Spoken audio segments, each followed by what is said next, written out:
പരസ്യങ്ങളിൽ എല്ലായിടത്തും ഉണ്ടായിരുന്ന ജനകോടികളുടെ വിശ്വസ്ത സ്ഥാപനത്തിന് എന്താണ് സംഭവിച്ചത്? വർഷത്തിൽ 1000 കോടി രൂപയുടെ ബിസിനസ് ചെയ്തിരുന്ന അലക്സാണ്ടറിനെ ചതിച്ചവർ എന്തുകൊണ്ടാണ് ഇയാളെ ദുബായ് പോലീസ് ജയിലിൽ അടച്ചത്? ഇത്രയും വലിയൊരു ബിസിനസ് എങ്ങനെ ഇല്ലാതായി? ആദ്യം നമുക്ക് ഇതെല്ലാം എങ്ങനെ ആരംഭിച്ചു എന്ന് നോക്കാം. Welcome to Shamlu decodes, Shamlu here.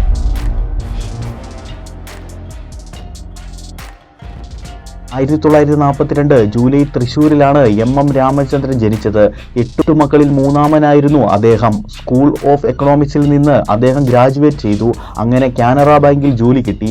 ഇവിടെ ജോലി ചെയ്യുന്ന സമയത്ത് തന്നെ അലക്സിന് ട്രാവൻകൂർ ബാങ്കിൽ ജോലി ചെയ്യാനുള്ള അവസരം കിട്ടി. അതൊരു ബെറ്റർ ഓപ്ഷൻ ആയതുകൊണ്ട് അലക്സാണ്ടർ ട്രാവൻകൂറിലേക്ക് ഷിഫ്റ്റ് ചെയ്തു. അവിടെ വെച്ച് ഒരു ഫീൽഡ് ഓഫീസർ ആയിട്ടാണ് തുടക്കം. അലക്സിന് അവിടെ വെച്ച് നിർത്തണമെന്നുണ്ടായിരുന്നില്ല. അതുകൊണ്ട് അടുത്ത സ്റ്റേജിലേക്ക് പോകാനായി അദ്ദേഹം കുവൈറ്റിലേക്ക് പുറപ്പെട്ടു.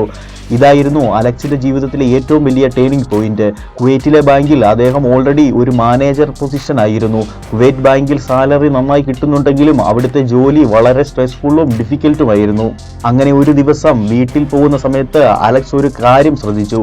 ഒരു ജുവലറിയുടെ മുന്നിൽ ഭയങ്കര വലിയ ആൾക്കൂട്ടം.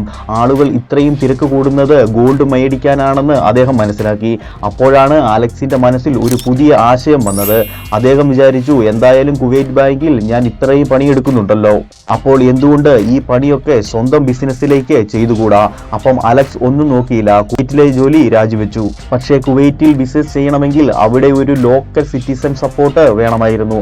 അപ്പോൾ അലക്സ് ചെയ്തത് തന്റെ കണക്ഷൻസ് വെച്ച് ഒരു കുവൈറ്റ് സിറ്റിസന്റെ കയ്യിൽ നിന്നും ലൈസൻസ് മേടിച്ചെടുത്തു. ഇങ്ങനെയാണ് ലോകത്തിലെ ആദ്യത്തെ അറ്റ്ലസ് ജ്വല്ലറി 1981 ആരംഭിച്ചത്.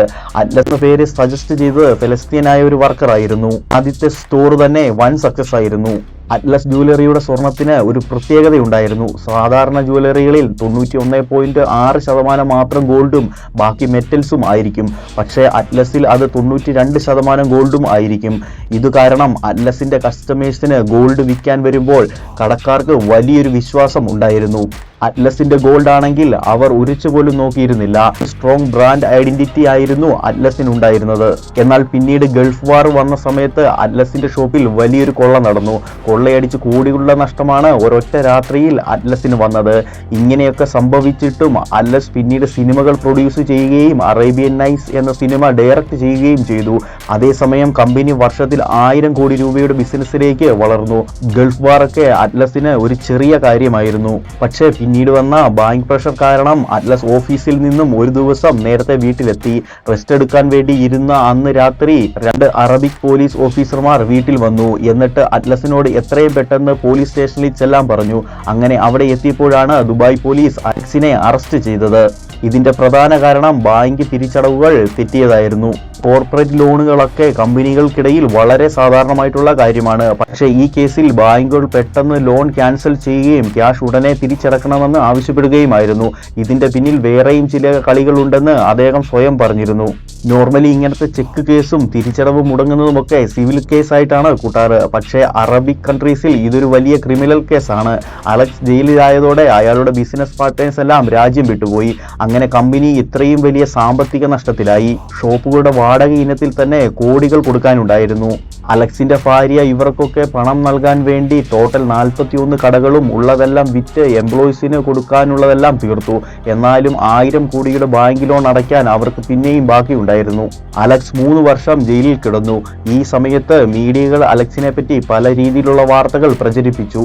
ഇതെല്ലാം അലക്സിന്റെ ഹെൽത്തിനെ മോശമായി ബാധിക്കാൻ തുടങ്ങി. അങ്ങനെ ഒടുവിൽ കേരള ഗവൺമെന്റും ദുബായ് അധികൃതരും ചേർന്ന് ഒരു ചർച്ച നടത്തി. അറ്റ്ലസ് ജയിലിൽ തുറന്നാൽ ലോൺ തിരിച്ചടയ്ക്കാൻ ഒട്ടും പോസിബിലിറ്റി ഇല്ലെന്ന് ബാങ്കുകൾക്കും മനസ്സിലായി.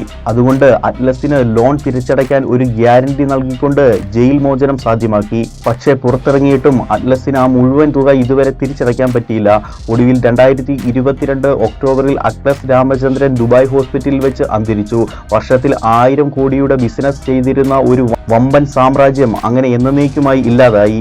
ഇത്തരത്തിലുള്ള ഇൻട്രസ്റ്റിംഗ് ഫാക്ട് വീഡിയോസിനായി നമ്മുടെ വീഡിയോ ഒന്ന് ലൈക്ക് ചെയ്ത് ചാനൽ ഒന്ന് സബ്സ്ക്രൈബ് ചെയ്യുക. ഷംലു ഡിക്കോഡ്സ് സൈനിങ് ഓഫ്.